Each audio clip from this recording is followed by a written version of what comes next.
it's really a lot like when they make those maps of the Democrat, what states are going Democrat and what's are going Republican for elections. Well, we're going county by county, and what counties do you have freedom and what counties do you not?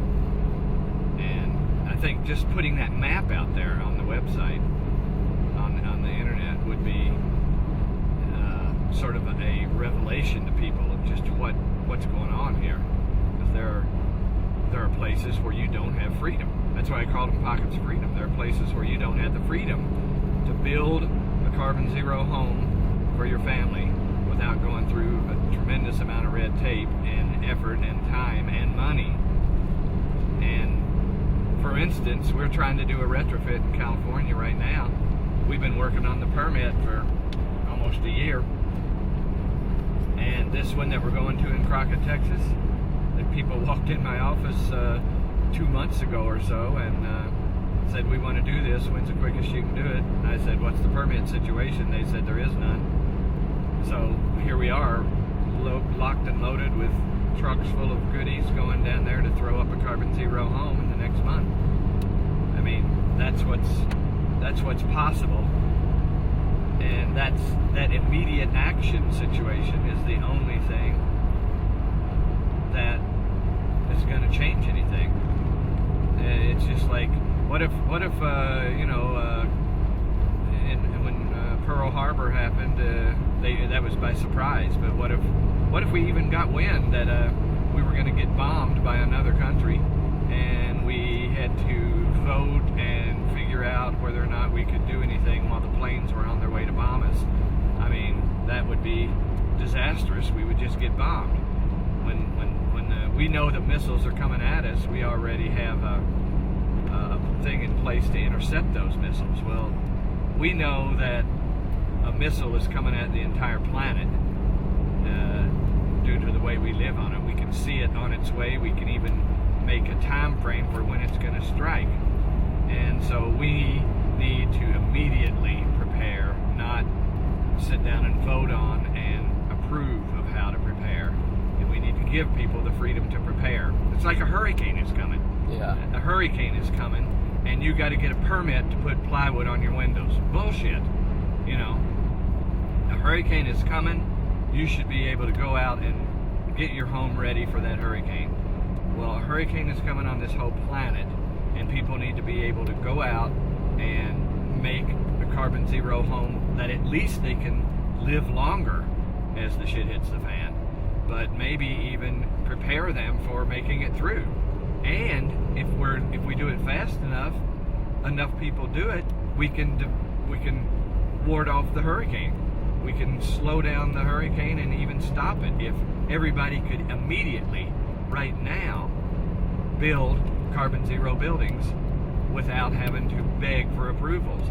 And yes, some of them are going to make mistakes, but no worse than the mistakes that are being made on buildings anyway. And an overall thought that I have is that making carbon zero buildings somewhat imperfect is nowhere near as dangerous as not making them at all. And that's the issue we face right now. We have take a fucking risk here in order to save the entire situation. You may be doing something a little unorthodox. All of our codes and rules and regulations go out the window. When the Titanic's sinking, why the dress code becomes irrelevant. It's just how many times you have to say it, how many different ways you have to say it.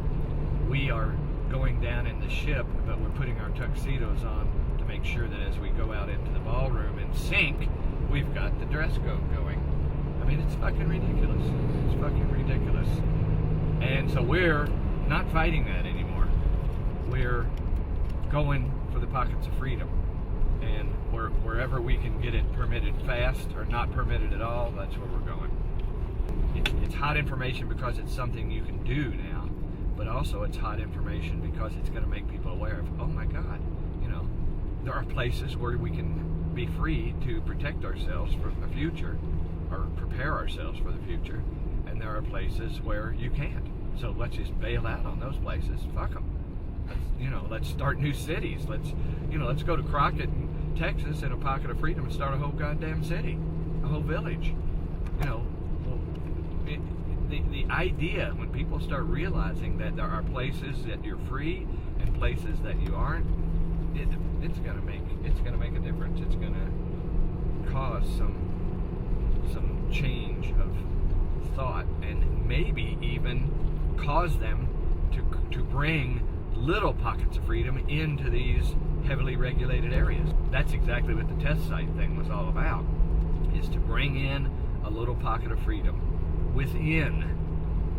The way I explain that test site thing is, they have, when they're dealing with bacteria and virus, they had those big glass boxes where they reach in with the gloves and manipulate the petri dishes in a quarantine situation.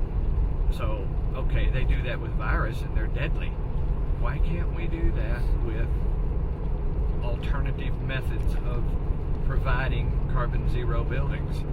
Why can't we make a little quarantine test zone where we still have our quote safety of rules and regulations, but we have an area where you can test shit out, where people can go and just do what they want to do, because a lot of people have a lot of good ideas that may treat sewage differently or water differently or whatever. But if you can say you're totally containing and treating on site your sewage, and you want to run the risk of doing it and maybe getting shut down later, you should be able to do it. Because right now, you can't do anything until you hook up to the sewage mains or you put in a conventional septic tank, which is bullshit anyway. Conventional septic tanks used in a dense area do nothing but pollute the underground. Same thing with water, same thing with power, same thing with heating and cooling, same thing with building, same thing with producing food. All these elements of sustenance for people are regulated to the point of we can't go anywhere. We've got four walls around us, four walls of regulations around us. That's what we've got. And we're wondering why we can't make any headway towards changing the CO2 situation on the planet.